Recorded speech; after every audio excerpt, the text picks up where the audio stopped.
Captain America: The Winter Soldier is a 2014 American superhero film based on the Marvel comic character Captain America, produced by Marvel Studios and distributed by Walt Disney Motion Picture Studios. What's good is a Boydude reviews, and today we're going to review the sequel to Captain America: The First Avenger, the sequel to Avengers Assemble, and the ninth film in the MCU overall. The film was directed by Anthony and Joe Russo, with a screenplay by the writing team of Christopher Marcus and Stephen McFeely. It stars Chris Evans as Steve Rogers, aka Captain America, alongside Scarlett Johansson, Sebastian Stan, Anthony Mackie, Colby Smulders, Frank Gilbro, Emily Van Camp, Kelly Atwell, Robert Redford, and Samuel L. Jackson. And what is the film all about? Well, after the cataclysmic events in New York with his fellow Avengers, Steve Rogers, aka Captain America, lives in the nation's capital as he tries to adjust to modern times.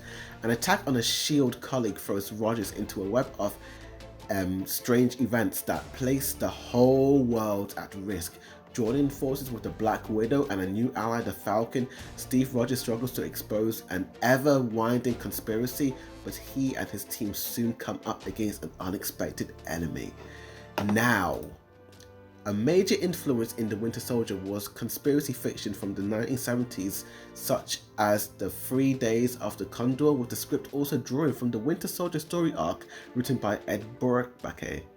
The script was written in 2011, with the Russo brothers entering negotiations to direct the film in June 2012, and casting began in the following month.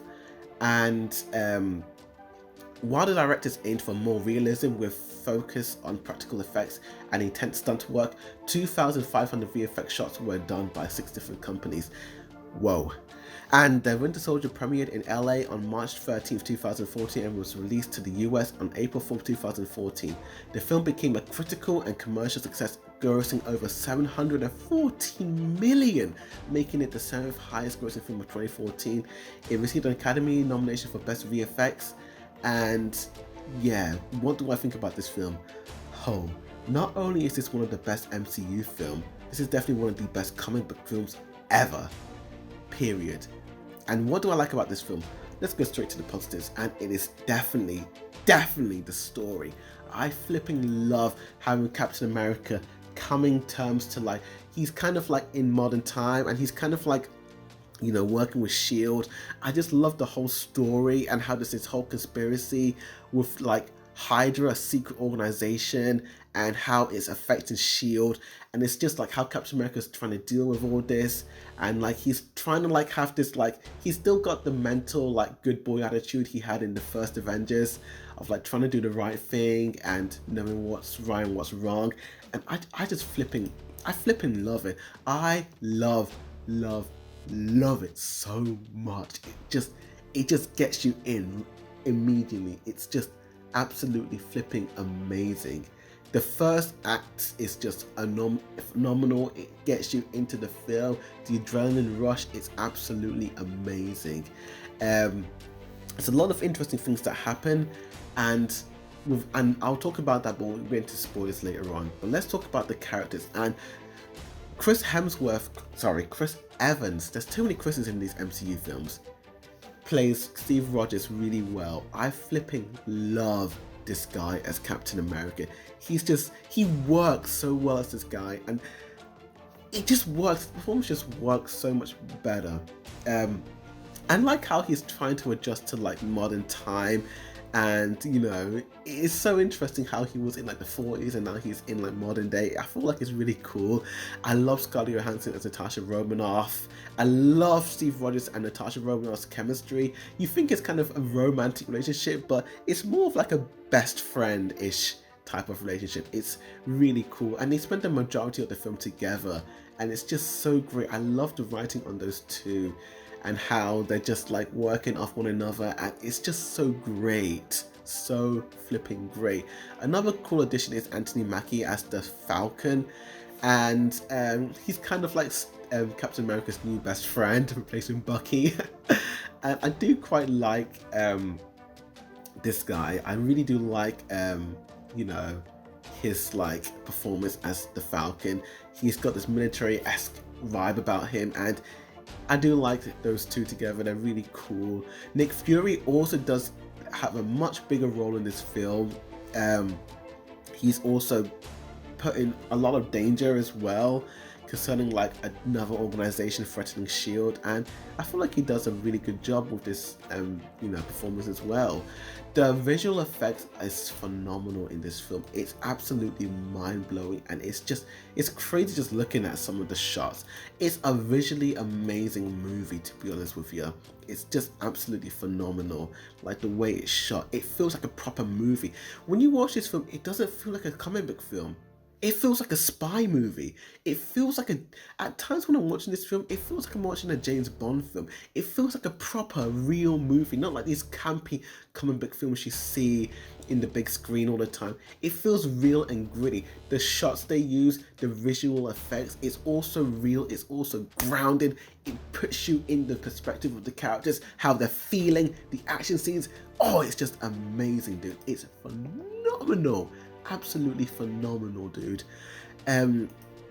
Obviously, there's a lot of twists in terms of this film, and it's quite hard to talk about this film without talking about spoilers. So here on out, I'm going to talk about spoilers. So you've been warned. Spoiler alert. Right. So the Winter Soldier is Bucky Barnes, Captain America's friend.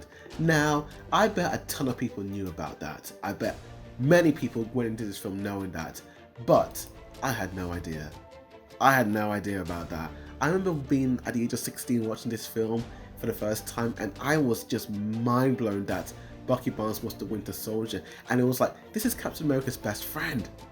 He's the bad guy. Like, that's crazy. Like, this is Bucky Barnes, his BFF, his bro, and he's killing people and doing so many bad things. And damn, the way Steve reacts to the fact that Bucky was the Winter Soldier all along was just, Chris Hemsworth sells that moment when he just finds out that it's Bucky.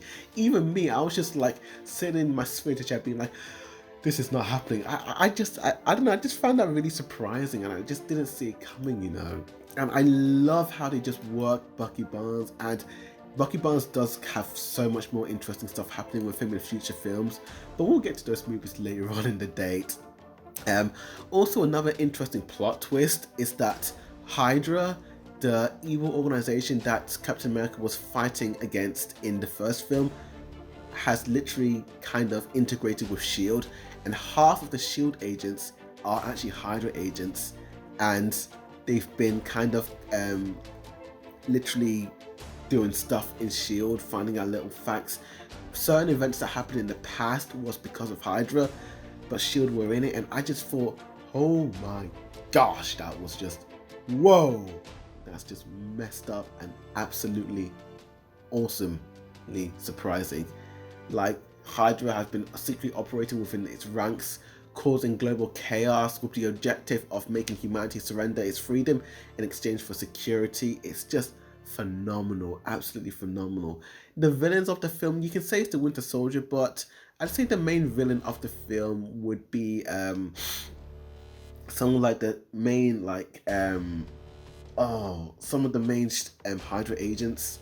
Like, they're like kind of the villains, but there's no real like one focused villain.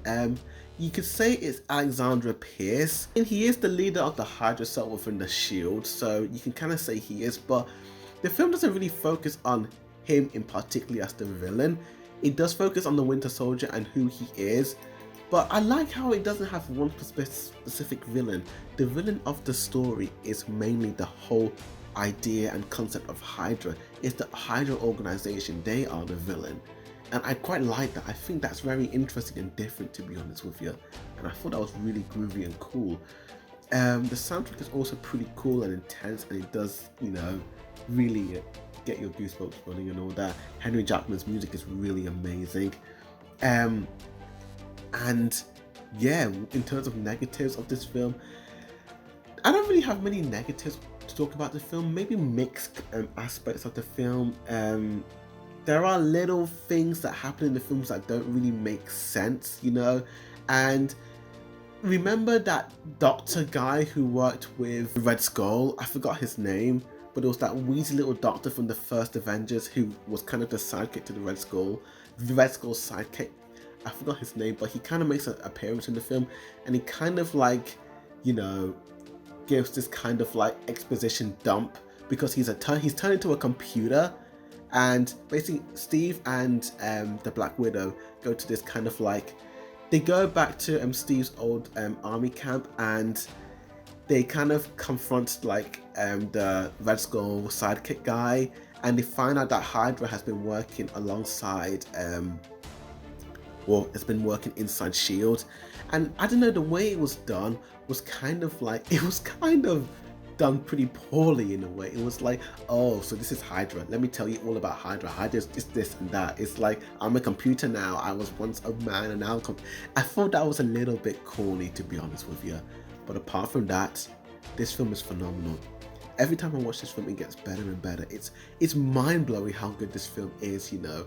And when you compare it to a lot of the MCU films, it just has this kind of, I don't know, this charm to it that a lot of the Marvel films, even the Avengers films, don't have, I feel.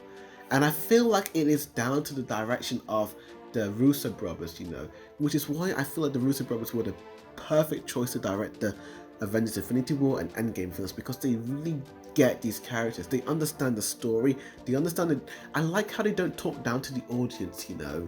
I like how it's very real and gritty, and I feel like it really does, it literally holds true to the comics, but making it more as a film, which is kind of, reminds me of like what Harry Potter and the Prisoner of Azkaban does in a way, which it kept the tone of the books, but it obviously made it more movie-like in a way, which I really appreciate.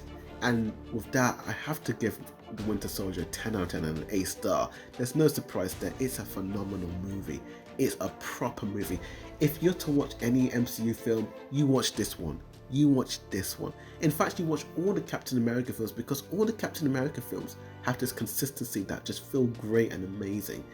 And I'm just so happy that the future films get better and better. And the MCU, from this point on, gets a winning streak and gets better and better with better stories and better films. But thank you for watching this review. Please like, share this video, and comment down below and tell me what's your favourite MCU flick. This probably might be one of mine. But with that said, thank you for watching, and as always, a Boydude review signing out.